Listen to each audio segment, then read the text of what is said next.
Vision is a developed process, which most people don't realize.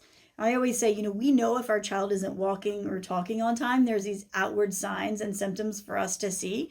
But most people don't have any idea that vision develops. So we think they either see on the eye chart 20/20 or they don't, and we assume that everything is fine. What then happens is we get them to school age and they start having difficulties, and now we as a parent are looking around saying, what's going on, right? So when we think about developmental problems, I like to explain that as there's just a gap between developmentally, where we have these skills at, and chronologically, where our child is at. And so we may have a third grader by grade and age, but developmentally we may have a splintered skill set where they have visual skills all over, some age equivalent and some 3 or more years behind. And so when we identify what these problems are, one of the things we have to think about is, how does vision work? And I always explain the difference as the hardware and the software. So if I'm nearsighted, I'm going to wear a pair of glasses to help me see better so I can read 20/20 on the eye chart. And that's more of the hardware of the visual system. But what most people don't think about is that we have visual pathways in every single part of our brain. So everything that we're doing is going to involve vision as a dominant sense. Mm-hmm. And now we have to be able to process that information. So I have to be able to take visual information through my brain and process and use it. Everything from I see something move in my periphery and I immediately reflexively look over at it without thinking about it. So there's all these processes that are constantly occurring and ongoing, sort of in the background, if you will. So when we talk about certain conditions, how do we treat those conditions that are developmental in nature, that aren't where they should be? And so a lot of that has to do with the concept of neuroplasticity. Would you even call it conditions?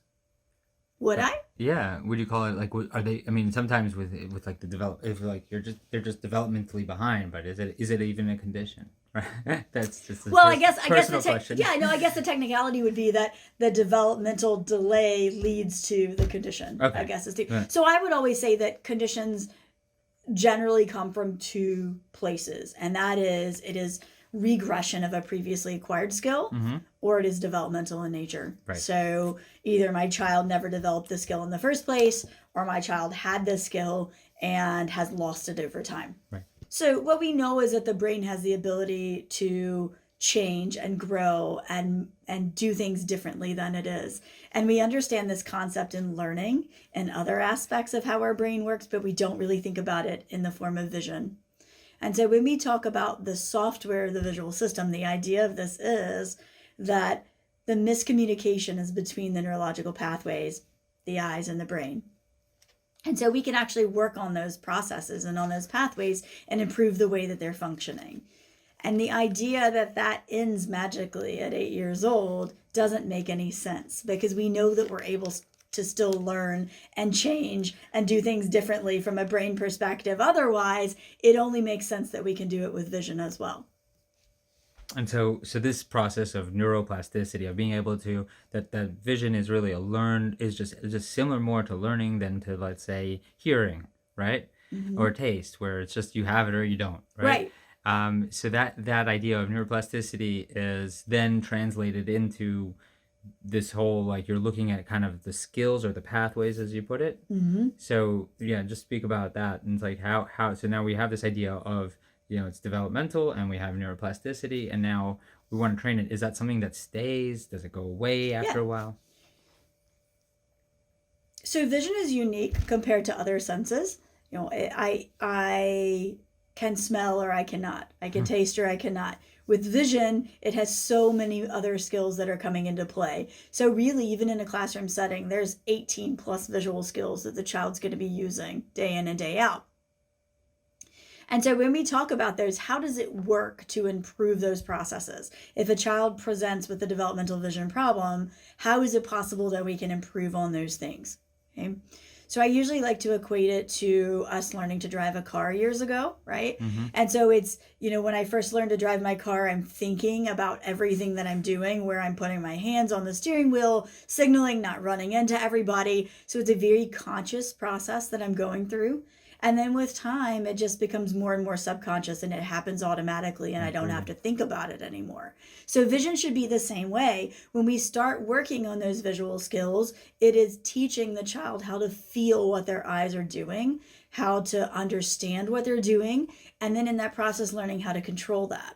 Once they learn how to control what their eyes and their vision are doing, then they can override what was happening before, and therefore they reprogram those neurological pathways.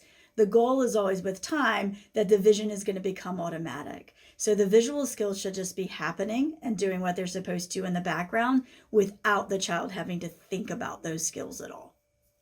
And in your experience, do you have a lot of patients that come back afterwards and say, it was great for a while, but now, the kids regress back to where they were? A big question that I often get asked is this a one-time thing? Do we treat this and do we ever have to worry about it again? And the answer to that is it depends. It used to be that I rarely, if ever, saw anyone who had any regression at all. Over the past 5 years or so, I see a slightly higher rate of patients coming back that are symptomatic again, albeit much milder than before. And I believe a lot of that has to do with the fact that we've turned into a digital society. So now instead of I'm reading my material on a textbook and then I'm taking a break and I'm going outside and I'm playing, or I'm watching the television that's 10 feet across in the room, now we have kids and teenagers that are taking breaks from their studies on their Chromebook, and they're picking up a tablet or a phone and they're watching videos and doing other things up close. And so they're never really taking a visual break and giving their eyes a chance to relax and get away from that ongoing demand. Interesting.